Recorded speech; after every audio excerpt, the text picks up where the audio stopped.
안녕하십니까. 평생투자 파트너입니다. 8월 9일 목요일입니다. 오늘 방송할 내용은 기대감이라는 단어와 가장 좀 비슷할 것 같아요. 그래서 일단 종목이라든지 시황이라든지 이런 쪽도 한번 같이 이렇게 보겠습니다. 일단 시황, 제가 오전 시황에 이런 이야기를 좀 했던 것 같은데요. 일단은 최근에 보면 해외 증시가 대부분 회복을 좀 많이 하고 있다라는 부분. 근데 우리랑 중국은 아직 회복이 되지 않고 있는 모습이라고 이제 말씀 좀 드렸는데요. 일단 그러면 미국은 왜 이렇게 지수가 괜찮을까? 그렇죠? 여기 보면은 S&P 500의 주간 차트인데요. 지금 전고점 근처에 와 있습니다. 일단은 생각을 해보면 사실 그거 같아요. 실적이라는 부분. S&P 500 지수 안에 편입된 종목들의 90% 정도가 실적 발표를 이미 끝났고, 거기에서 한 76% 정도의 기업들이 시장 기대치 이상의 실적들이 나왔거든요. 그러면 주식이 안 오를 수가 없겠죠. 이렇게 실적들이 죄다 잘 나온다면. 근데 이것 역시도 저는 사실 좀 엄밀히 말하면 실적이 지수를 움직이는 어떤 힘을 준 것이 아닌가라는 생각을 하면서, 또 하나는 거기에다가 기대감이라는 단어까지도 좀 포함이 돼야 될 것 같아요. 어떤 거냐면 실적이 좋을 것이라는 기대감이 있을 때가 가장 좀 주가에 영향을 많이 주는 것 같아요. 그러니까 미국 같은 경우에는 조정을 받는 이런 과정이 있었죠. 얼마 전에도. 그렇죠. 근데 계속 그때도 사실 뉴스들이 많이 나왔어요. 실적이 2분기가 최고로 좋을 것이다 라는 어떤 것들이 많이 나왔거든요. 그래서 최근에 어떤 기사들이나 이런 걸 보면 이런 말들이 많았습니다. 무역 분쟁의 어떠한 노이즈가 있지만 실적으로 지수가 방어되고 있다. 이런 뉴스들이 많이 나왔을 텐데, 지금 딱 진짜 그런 모습인 것 같아요. 어떠한 악재라든지 어떤 노이즈들이 있지만 실적이 워낙 잘 나오다 보니까 실적에 맞게끔 주가가 움직이는 모습을 좀 보이는 것 같고요. 그렇다면 아까 말씀드린 것처럼 실적의 90% 정도가 실적 발표를 했다는 말이죠.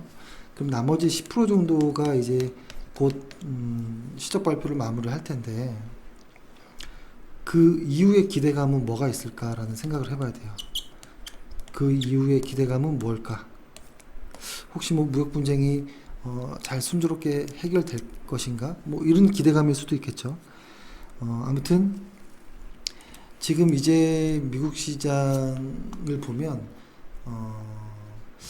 약간의 두려움도 좀 느끼는 것 같기도 해요. 보면은 일단은 이 전고점을, 보통 상승 추세라고 하면 이렇게 올라가는 게 상승 추세잖아요. 그렇죠? 이런 전고점을 반드시 넘어야 되는 구간이 있거든요. 지금 이 전고점을 돌파하고서 다시 이렇게 가주는 이런 모습이 나오면 좋겠다. 다만 그것이 안 되고 이 전고점에 대해서 하락을 한다든지 가기 전에 빠진다든지 한다면 하는지, 그런 모습들을 좀 관찰해야 돼요.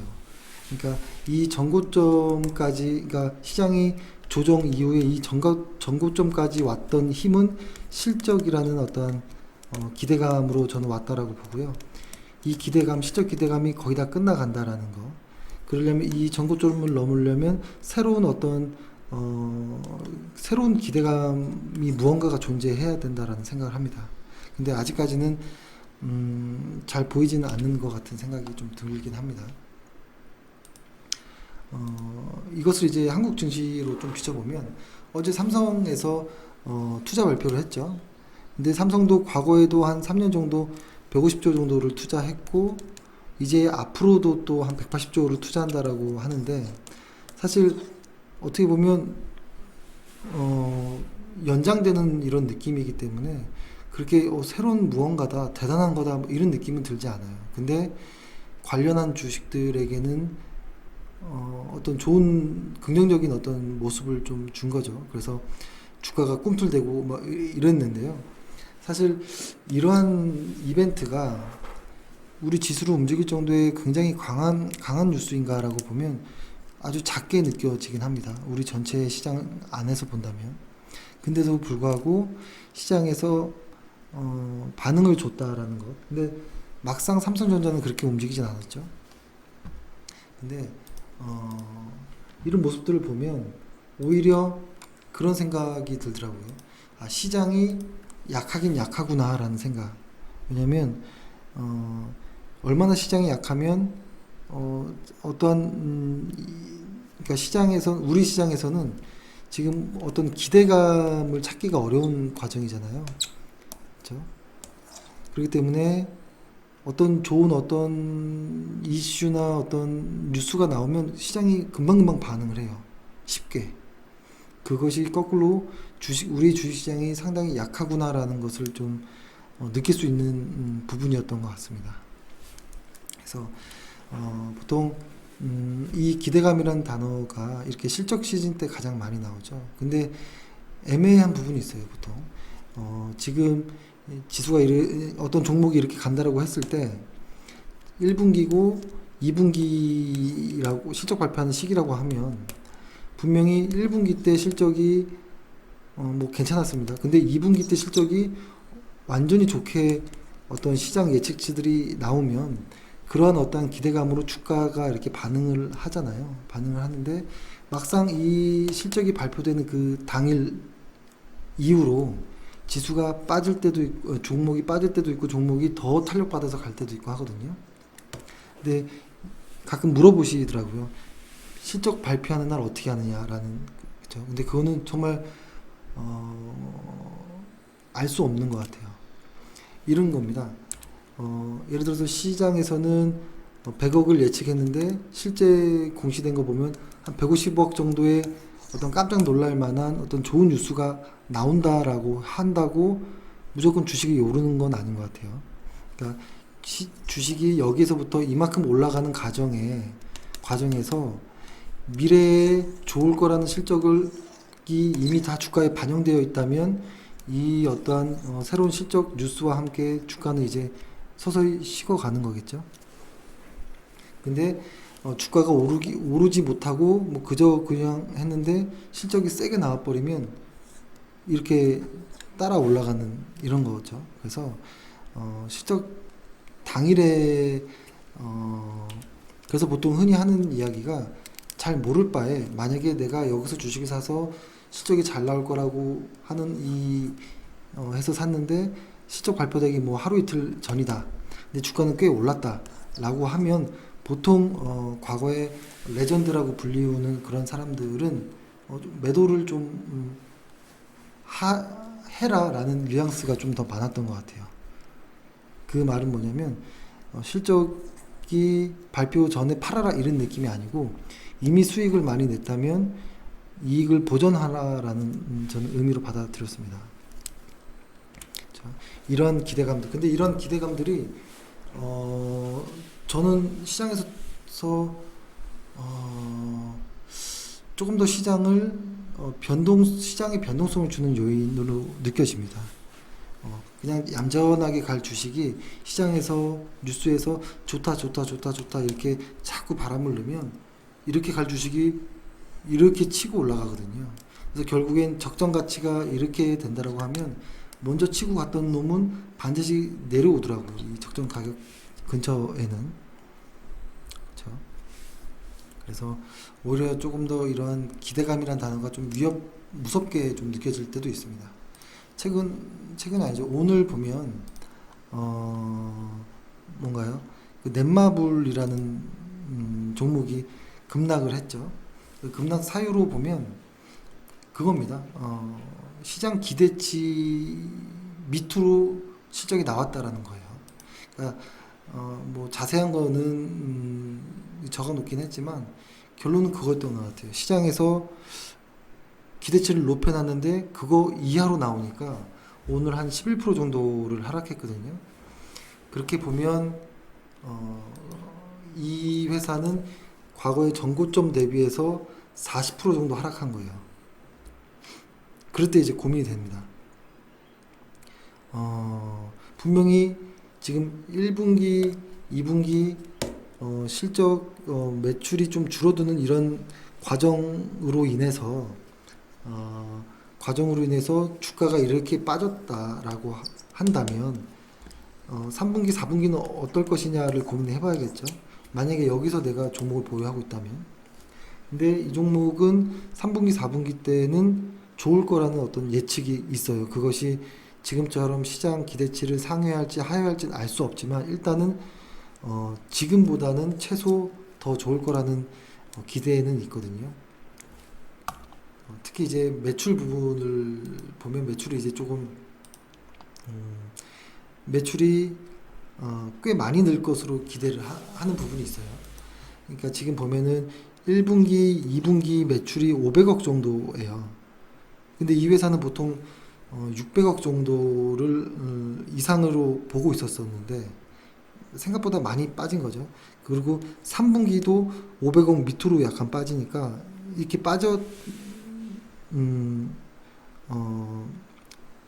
그러니까 3분기까지도 약간 그런 모습을 보일 수도 있겠다라는 이런 것들 때문에 사실 과하게 좀 빠졌다고 봐요. 근데 지금 이 회사의 연간으로 보면 이 회사 같은 경우에는 영업이익률도 상당히 높고, 그렇죠? 영업이익률도 상당히 높고, 뭐라고 할까요? 그러니까 흔히 그런 거 이런 말씀 드리려고 하는 겁니다. 예를 들어서, 그러니까 이 회사의 어떤 모멘텀이 그러니까 이 회사의 주가를 급락시켰던 뉴스가 뭔지를 보면 되는 거잖아요. 그 뉴스 이런 거죠. 이 하락의 원인이 있을 건데 이 하락의 원인이 사라지면 다시 올라가겠죠. 근데 이 하락의 원인은 이 여기 해리포터의 어떤 2분기 결제 500억 정도가 가운데서 그 300억 정도가 3분기로 이연됐다라는 거거든요. 결제 500억 가운데서 300억 정도가, 그렇죠? 이 300억 정도가 원래 여기에 잡혀야 되는 것인데 이게 그냥 이연됐다라는 거예요. 3분기로. 그러면은 이렇게 생각을 하는 거예요. 주가가 이렇게 가다가 예를 들어서 정상적으로 가려면 이렇게 가다가 이렇게 가야 될 주식이 이렇게 가다가 이렇게 간다라고 저는 생각을 하는 거예요. 근데 이건 차트의 모습을 보여드리는 건 아니고 분명히 차트상에서는 이렇게 나타나겠죠. 뭐 이렇게 빠졌으면 지지부진한 무언가가 나오겠죠. 그래서 이 회사의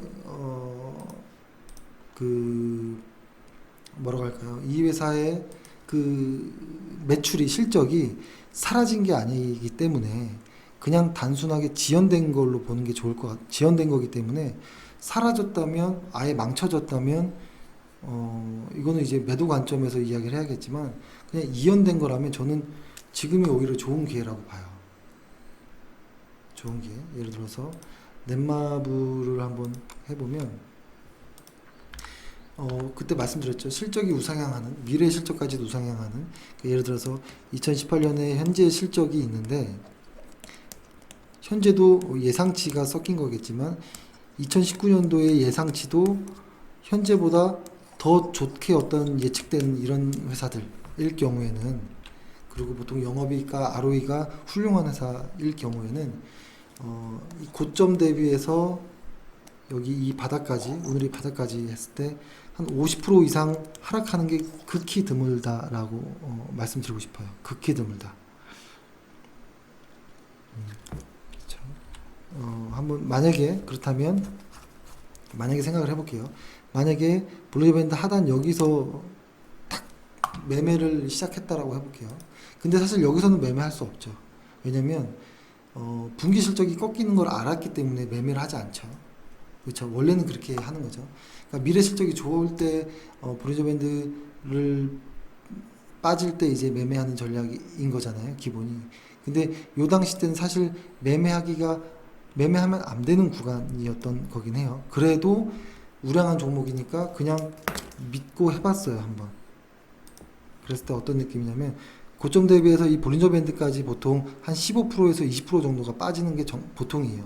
지금 이 고점 대비해서 한 15% 정도 빠졌고, 여기서부터 이 바닥까지가 지금 한 27%?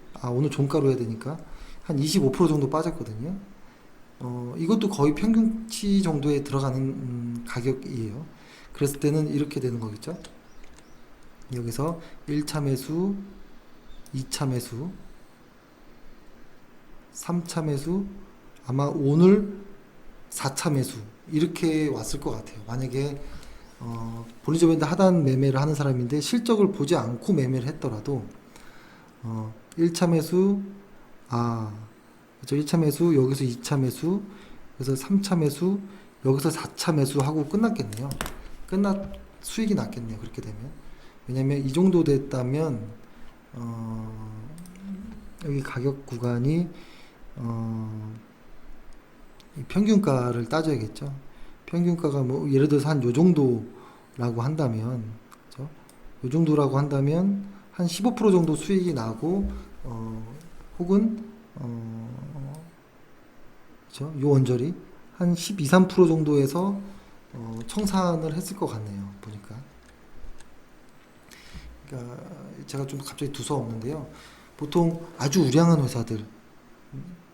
회사들이 이유 없이 고점에서 바닥으로 50% 이상 하락하는 일은 매우 드물다. 지금 현재 마이너스 40% 정도 나와 있는 상황인데, 그렇죠?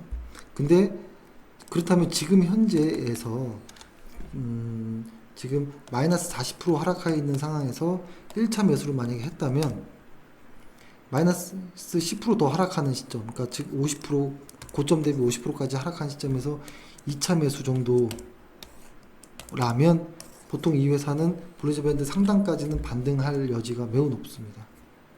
보통 여기서부터 1차, 2차 뭐 예를 들어서 여기서 이렇게 매수를 했다면 이 볼린저 밴드 상단에서 매도할 수 있거든요. 그러니까 이것은 여기서 만약에 매수 이렇게 되겠죠. 볼린저 밴드가 이 부분을 제가 주간 차트로 한번 볼게요. 그냥 이렇게 봐야겠네요. 이 부분의 모습을 확대해서 그려보면 볼린저 밴드가 이렇게 가고 있죠. 이렇게 가고 있는데 주가가 지금 여기 있는 거거든요. 만약에 여기서 어떤 무언가 신호가 나오겠죠. 뭐 더 빠지든 그래서 바로 반등해서 이 볼린저 밴드 안쪽으로 들어가서 지지받고 중앙선을 타고 이렇게 가든 이렇게 가든 왜 저는 계속 다 우상향으로 봤냐면 실적이 우상향하기 때문에 그러한 예측을 한 겁니다. 그리고 만약에 여기서 매수를 했다 하더라도 볼린저 밴드 안으로 들어갈 확률이 매우 높아요. 그 확률은 95% 이상. 근데 상단 하단을 나눠버리면 95%가 아니라 97% 정도의 확률로 이 볼린저 밴드 상단에서 머물 것이고, 실적이 좋다면 최소 중간선 정도, 정상적인 회사라면 수급에 의한 논리로 인해 이 상단까지도 다 갈 확률이 매우 높다고 보거든요. 그렇게 된다면 만약에 1차 매수로서 오늘이 마무리가 된다면 예측을 해보면 이런 겁니다. 해보면 여기서 한 요 정도까지 실적을 보면 한 25에서 한 30% 정도 수익 낼 수 있는 어떤 확률이 좀 있을 거라고 봅니다. 그러니까 이거를 당장 내일 매수하세요라는 개념이 아니고요. 그러한 논리로서 접근하시는 게 어떠냐라는 거예요. 근데 같은 기대감이지만 완전히 그 기대감으로 쭉 갔는데 그 기대감보다 하회했을 때 그 기대감이 완전히 사라지는 기대감이 아니고 이연되는 기대감들이 있잖아요. 그죠? 그런 주식이 급락을 했다. 근데 알고 봤더니 ROE도 계속 우상향하고 EPS도 꽤 좋은 모습으로 성장하는 그런 회사라면 저는 그때가 오히려 분할 매수의 시작이다라는 생각을 합니다. 분할 매수의 시작. 저는 그러니까 제가 이 종목을 말씀드렸던 게 저희는 이 종목을 보유하고 있지는 않지만 회원 중에 이 종목을 보유하신 분이 있거든요. 그래서 설명을 드리다가 말씀드린 건데요. 만약에 이 종목을 보유한 자라면 저는 한두 번 정도, 예를 들어서 한 10% 정도로 이 물량을 이렇게 갖고 있었어요. 10% 정도. 근데 오늘 확 빠져버렸죠. 그러면은 앞으로 한 두 번 정도 분할 매수 한다라는 각오를 가지고 한 10% 정도 더 물량을 넣을 수 있겠다라는 소리예요. 그러니까 5% 이런 식으로 두 번 정도 더 분할 매수 하겠다라는 생각으로. 그래서 오늘 만약에 5% 정도 분할 매수를 해서 들어갔다면 좋았겠다라는 생각. 그리고 더 빠지면 거기서 10%가 더 빠지면 더 5%더 들어가는. 그러면 저는 이런 종목은 절대 손해보고 나올 주식 아니라고 봅니다. 수익 보고 나올 종목이라고 생각해요. 혹시 지금까지 최근 오늘까지 업데이트된 모든 뉴스를 봤을 때 제가 몰랐던 새로운 어떤 회사가 악재라든지 무언가가 있기 전에는 그것이 아닌 일시적인 기대감이 이연되는 이런 것이었다면 저는 반드시 오를 거라고 보고요. 그래서 넷마블을 보유한 분들 같은 경우에는 고민할 필요 없다고 봅니다. 그렇다고 이 종목에 물량을 40% 50% 실으라는 소리는 아니고요. 저는 한 종목에 한 10% 정도, 아주 많을 때 20% 정도가 맥스라고 보거든요. 그래서 한 10% 정도 보유했다, 물량을 갖고 있는 사람이라면 한 5% 두 번 정도 분할 매수를 이용해서 수익 보고 마무리 지을 수 있겠다라는 이야기를 드렸습니다. 근데 그것이 넷마블이라는 종목을 특정한 것보다는 그러한 패턴, 그죠? 실적이 사라진 것이 아닌 것들, 이런 것들은 저는 그렇게 대응할 필요가 있겠다라는 생각을 합니다. 다만 보통 이 볼리저 밴드 이 하단에서 이렇게 맞고 올라갈 때 상당히 거칠게 올라갈 가능성도 높아요. 이렇게 심하게 빠진 애들은 더 빠질 수도 있고요. 왜냐면 그 심리적인 어떤 투매 현상이 일어날 수 있기 때문에 이런 거는 단기로 대응하는 것은 더 위험합니다. 오히려 진득하게 보유할 생각으로 가지고 간다면 반드시 수익 보고 나올 수 있다라고 생각하고요. 최근에 그러한 종목들이 상당히 많아요.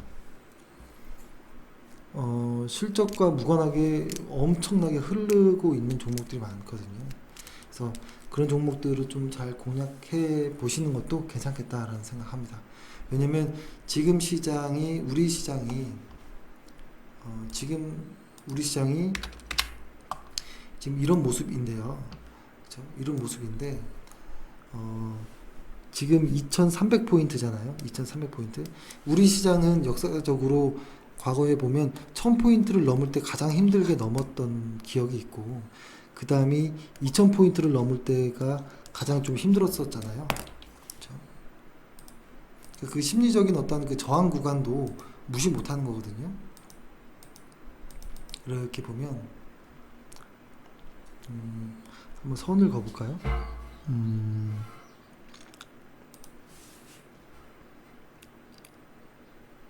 1000포인트 그리고 2000 요 언저리 요것을 조금 더 확대를 해볼게요. 이렇게 따져보면 이제 잘 보이게 한번 색칠을 해보면 이 1000포인트를 넘는 구간과 2000포인트 여기를 넘는 이 구간, 여기가 상당히 어려웠었던 기억이 나요. 저 역시도. 그렇죠? 그래서 이 구간으로 보면 다시는 여기로 오진 않을 것 같은 생각은 들긴 했었거든요.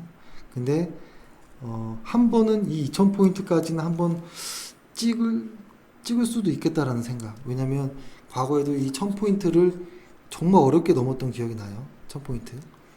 넘고 나서 사실은 그때는 큰 사건이 있었기 때문에 여기까지 왔다가 다시 회복했죠. 근데 사실 이렇게 급하게 회복하면 안 되는 거라고 생각을 했었어요. 왜냐면 저는 이렇게 정도 회복했으면 어땠을까라는 생각. 근데 한번 강하게 회복하니 그때부터 이렇게 맞춰주는 역할을 했다라고 보거든요. 그래서 저는 언젠가 한 번은 2000포인트 근처까지는 한 번 오지 않을까라는 생각. 이렇게 갔다가 오든 한 번은 찍고 그 다음을 3000포인트라는 것을 돌파해야 되는 거 아닌가라는 좀 이런 조잡한 생각을 해봤습니다. 그렇죠. 이렇게 차트로 지수를 평가한다라는 것이 말이 안 되는 거죠. 근데 모든 사람들이 차트에 어떤 심리적인 저항 구간이 있습니다. 심리라는 것이 상당히 무서운 거잖아요. 왜냐면 그 어떤 똑똑한 사람, 주식의 어떤 천재든 뭐든 간에 수많은 과정을 통해서 주식 종목을 고르죠. 분석하고 연구하고 회의하고 탐방하고 또 계산하고 뭐 여러 가지를 통해서 결국 골랐어요. 근데 이것을 실제로 매수 버튼을 누르는 순간, 그 순간의 심리가 상당히 중요하거든요. 그때 포기하는 경우도 많아요. 연기되는 경우도 많고. 그래서 이 심리라는 것이 저는 주식시장에서 90% 정도는 차지할 수도 있겠다 정도도 생각을 합니다. 왜냐하면 기본적 분석과 어떤 기술적 분석에 잘 맞는 종목을 딱 선정했습니다. A라는 종목을 선정했는데 이것을 역시 매수까지 누르는 이 과정은 이 전체 과정에 이 모든 것들을 다 차근차근 다 밟아서 결국 한 종목을 골라서 이거를 결국 탁 매수를 누르는 순간, 이 순간 마음이 변할 수도 있거든요.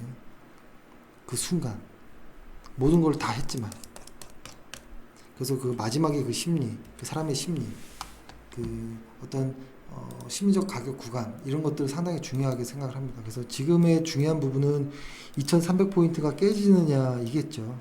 현재는 2000포인트는 상상하기도 하고 쉽지 않은 이런 가격 구간인 거고, 일단 2300포인트가 깨지느냐를 잘 판단해야 될 것 같고, 그쵸, 그런 말씀 드립니다. 예, 일단 오늘 이야기할 부분은 이 정도의 내용인 것 같고, 사실 종목을 좀 더 이야기를 하고 싶었는데요.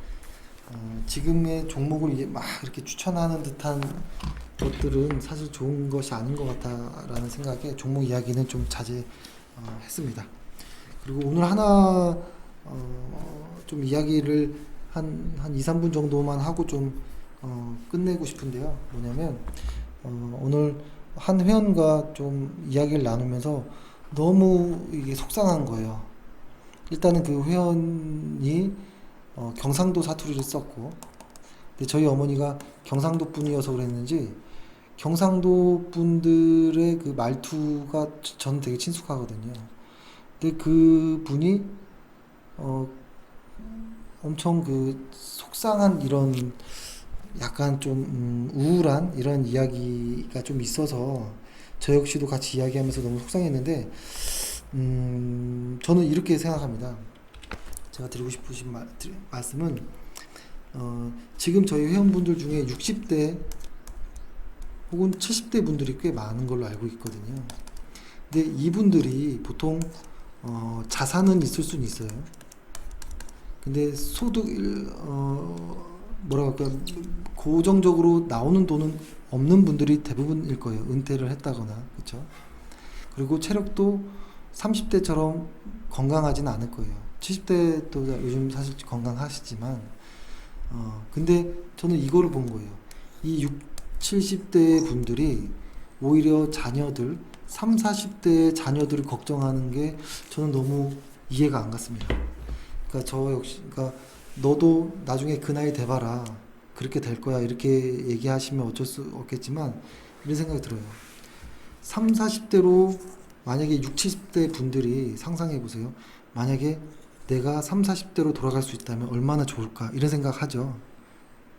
다시 젊을 수 있다면 모든 걸 다 주고서라도 갈 수 있겠죠. 그러니까 지금 자녀분들이 그런 행복한 시기의 나이라는 거예요. 분명히 사회적으로 뭐 힘든 일들은 모두 다 있겠지만 60세가 바라볼 때 30대는 혹은 40대는 별거 아닌 거일 수도 있고 이제부터 시작이라는 거로 볼 수도 있거든요.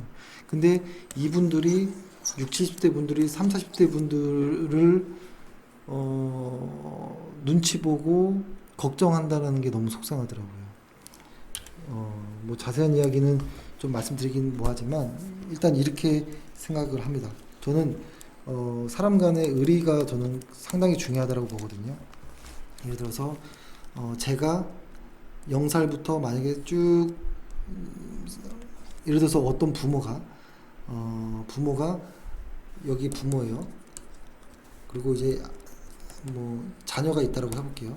부모가 30대 때 0살의 아기를 낳은 거예요. 그래서 부모가 이제 60세가 됐습니다. 자녀는 30이 되고 그리고 부모는 나중에 90이 될 것이고 60이 되겠죠. 이런 식으로 가겠죠.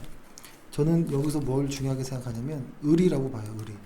사람 간에도 의리, 부모 자식 간에도 의리가 있다라고 보는데 이 0살애가 태어나자마자 밥을 먹고 앉아서 밥을 먹고 책을 보고 일을 하고 돈을 벌고 이러지 않았거든요. 최근에 보면 보통 한 30세까지는 부모가 한 30년 정도는 부모가 다 모든 걸 다 해줍니다. 최근에. 심지어 결혼했는데도 용돈 주는 사람들도 있어요. 그리고 그렇게 어렵게 키워놨더니 결혼하는데요. 근데 결혼하라고 또 부모가 또 돈을 줍니다. 일단 줄 수 있다라고 봐요. 그렇다면 이 받았던 이 자식은 이 30년 받았던 거를 다시 돌려줘야 되지 않을까요? 한 30년 정도는 최소. 그렇죠? 보통 부모가 아기가 1살 때, 뭐, 갓 태어났을 때, 그죠? 똥기저귀 다 갈면서 밥 떠 먹이면서 먹다 뱉고, 먹다 토하고, 침 흘리고 하는 거 손수건 목에다가 감아서 다 일일이 옷 입히고, 하루에 한 번씩 목욕시키고 하면서 그렇게 케어를 해서 키워놓는 거거든요. 근데 그렇게 큰 30대는 앞으로 이것을 뭐 내리사랑이라고 하지만 저는 그걸로 피할 수는 없는 단어라고 보고 저는 반드시 의리를 지켜야 된다고 봅니다. 받았던 사랑을 돌려줄 줄 알아야 된다고 봐요. 살아있을 때, 살아계실 때. 그래서 부모가 나중에 받은 것만큼만이라도 해줬으면 좋겠어요. 더 하라는 소리가 아니고 지금 저도 40대지만 제가 자랑하고 이런 건 아니에요. 저는 보통 제가 번 거에 한 10% 정도를 부모님을 드리긴 하긴 해요. 그렇다고 부모님이 그걸 다 쓰시지도 못하지만 그냥 저는 드립니다. 그게 저는 마음이 편해요. 나중에 뭐 돌려받을지언정 안 받아도 상관없고 일단은 그래야 마음이 편해요. 돌려줘야 된다고 보거든요. 저는 그게 빚이라고 생각해요. 부모한테서 받았던 사랑이 빚으로 생각해야 된다고 봐요. 돌려줘야 되는. 그래서 나중에 부모들이 힘이 없고 마음이 약해지고 사리분별이 좀 어두워질 때 이때 부모가 웃으면서 사랑으로 키워줬던 그것들을 반드시 저는 돌려줘야 되는 것이 아니냐라는 생각을 합니다. 그래서 오늘 어떤 회원이랑 통화를 하는데 너무 속상한 거예요. 정말 회원도 울고 저는 울진 않았지만 속으로 울었던 것 같아요. 너무 그래서 오늘 방송할 힘도 안 나더라고요. 너무 속상해서. 그리고 또 하나만 말씀드리면 그것도 하나 말씀드릴게요. 아까 말씀드렸던 것처럼 부모가 30세 때 0살 아기가 있고 부모가 한 60 정도 됐을 때 자녀는 한 30 정도 된다라고 하면 보통 요 학창 시절 이전에 보통 자녀들이 저도 그런 느낌을 받아봤기 때문에 자녀들이 부모를 볼 때 엄청 건강하고 크게 보이고 대단한 사람이고 경제적이든 힘이든 뭐든 간에 저 사람은 존경할 수밖에 없어 이런 생각을 갖거든요. 존경. 그게 왜 그러냐면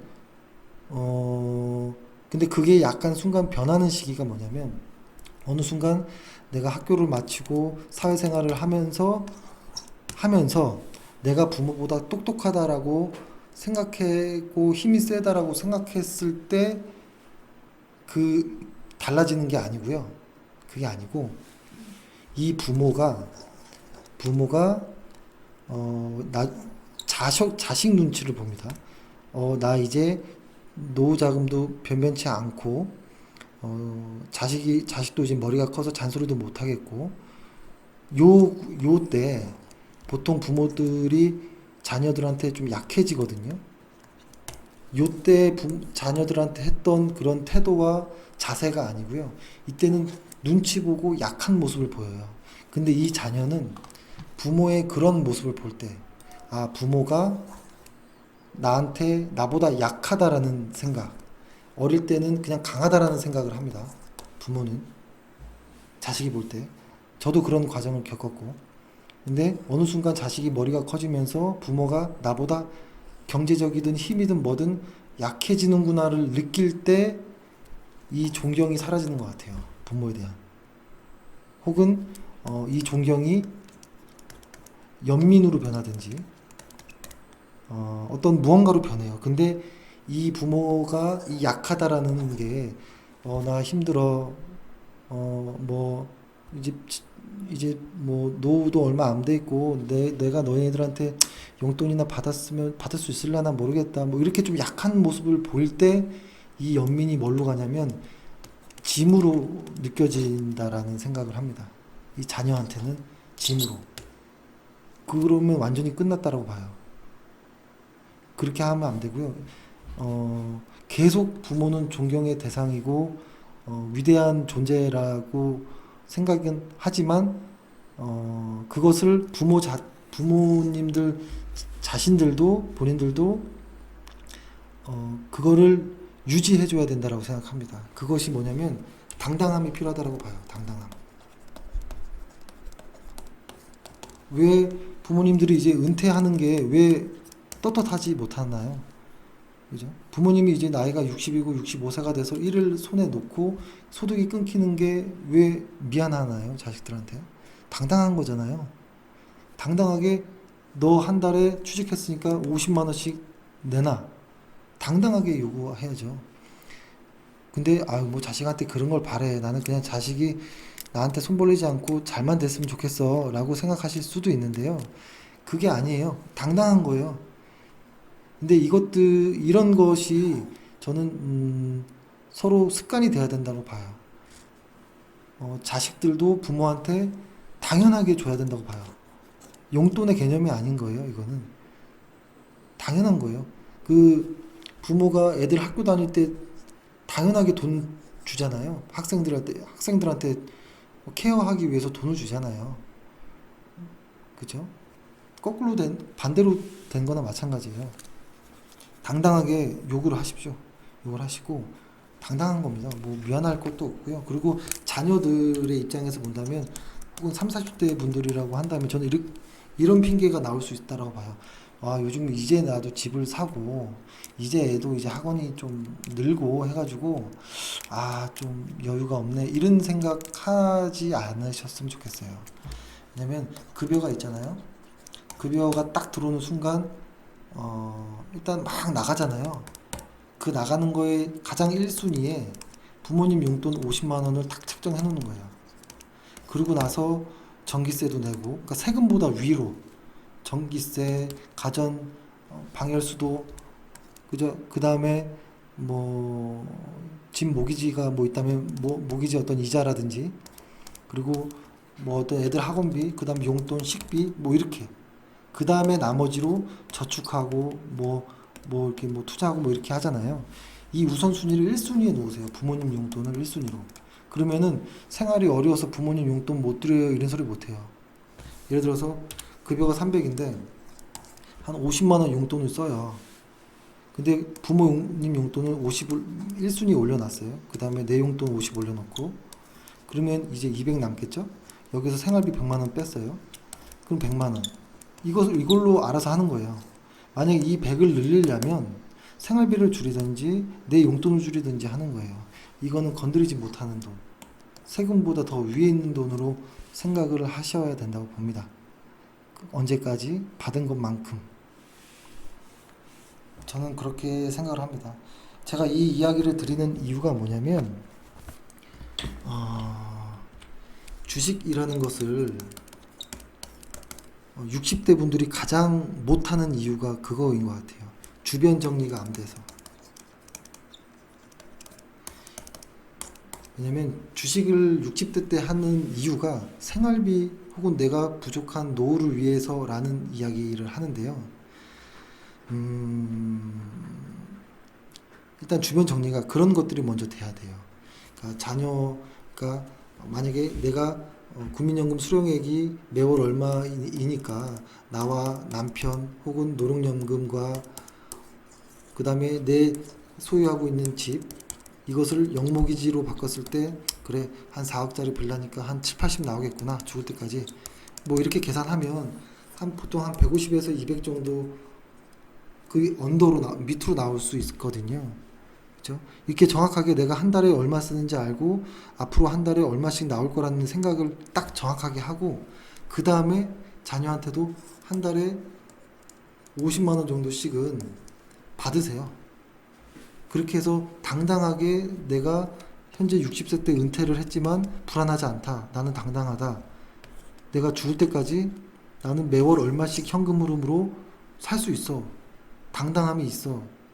이렇게 주변 정리가 깔끔히 돼야지 이 주식이 편해요. 하기가. 그리고 내가 만약에 주식을 지금 5천만 원으로 한다. 라고 한다면 현재 60세 때 5천에서 시작한다. 라고 하면 계산을 해놔야 돼요. 65세 때 얼마 만들겠다. 70세 때 얼마 하겠다. 라는 계산. 이 목표가 설정이 돼야 돼요. 그리고 나서 끊겠다. 뭔가 예적금도 만기가 있잖아요. 채권에도 만기가 있듯이. 근데 주식엔 만기가 없어요. 사람들이. 만기가 없으면 목표 수익률을 잡을 수가 없어요. 비중을 잡을 수가 없고. 그렇죠? 그래서 정확한 만기. 예를 들어서 내가 사는데 한 달에 난 250이 필요해. 근데 집을 영목이자 하는 거. 근데 보통 부모님들이 영목이자 하는 걸 미안해합니다. 자녀들한테. 내가 죽었을 때 집이라도 하나 남겨줘야 되는데 라는 생각을 보통 하시는데 절대 그거 하지 마세요. 그런 생각 하지 마시고 반드시 영목이자 하세요. 저는 그렇게 봐요. 30대 40대를 걱정하지 마세요. 뭐든 해서 성공할 수 있습니다. 그렇죠? 당당한 부모를 보고 당당한 부모를 보고 자란 아이들이 당당하게 클 수 있다라고 생각하거든요. 저는 일단 당당해야 된다고 생각합니다. 너무 당당해서 조금 이제 무서울 때가 있죠. 저희 부모님들도 그렇긴 하지만 영목이지해서 한 달에 얼마 나오고 내 노후 얼마 해서 내가 지금 현재 한 200 정도 나오겠네. 뭐 이런 계산했을 때 나에게 필요한 부족분 그럼 나는 매월 50씩이 죽을 때까지 필요해. 예를 들어서 죽을 때까지 했더니 이게 1년이면 600 그죠? 10년이면 6천 3년이면 한 1억 8천 그래 그럼 난 한 1억 8천 정도를 모았으면 좋겠어. 왜냐면 나의 어떠한 계획 안에서 결정을 해야 되는 거니까요. 그래서 내가 이렇게 앞으로 죽을 때까지 필요한 돈이 이만큼인데 나 그래 1억 8천이 부족해 라고 한다면 이 1억 8천을 모으는 걸 목표로 하면 돼요. 기간과 설정을 그렇게 하면 돼요. 그래서 내가 만약에 60세야 근데 혹은 55세다 라고 했을 때 그러면 이 1억 8천이 필요한 구간이 65세든 67세든 설정을 하고 내일 5천이든 6천이든 몇 프로씩 가야지 여기로 도달할 수 있는지를 계산해보면 연수익률이라는 게 나오겠죠. 막상 그렇게 크지 않아요. 그렇게 따지면. 근데 터무니없이 3천만 원으로 주식하는데 한 10억 모아야겠다. 이건 말이 안 되는 거죠. 근데 만약에 내가 가능한 수치로 했는데도 내 자산에서 내가 필요한 1억 8천이 안 돼요. 한 1억 5천밖에 못 모은다고 하면 부족한 3천만 원이 부족하잖아요. 그럼 그 3천만 원 어치 나누기 한 30년 하면 매월 얼마씩 줄일지도 고민을 하면 돼요. 그렇죠? 그렇게 해서 정확한 어떤 끝을 설정해 두셨으면 좋겠어요. 그래야지만 자유자재로 주식에다가 주식을 좀 편하게 할 수 있어요. 제가 오늘 좀 너무 도가 넘는 소리를 한 것 같아서 좀 매우 죄송스럽지만 너무 속상했고 그랬습니다. 그러니까 지금 60세 분들이 스트레스가 너무 많아요. 스트레스가 지금 60대, 70대 분들이 과거에는 부모에 대한 공양이라는 어떤 스트레스도 있었고 자녀에 대한 어떤 끔찍함도 있거든요. 이 두 가지를 다 가지고 있는 분들이에요. 그리고 가장 힘든 시기였기도 했고, 근데 뭐 이런 얘기도 하죠. 부모님 세대 때는 취직하기 좋았다면서요. 뭐 이런 얘기 하잖아요. 그 당시 때도 노는 놈은 놀았고 일할 놈은 일했습니다. 그 환경을 탓하는 건 가치가 없다고 봐요.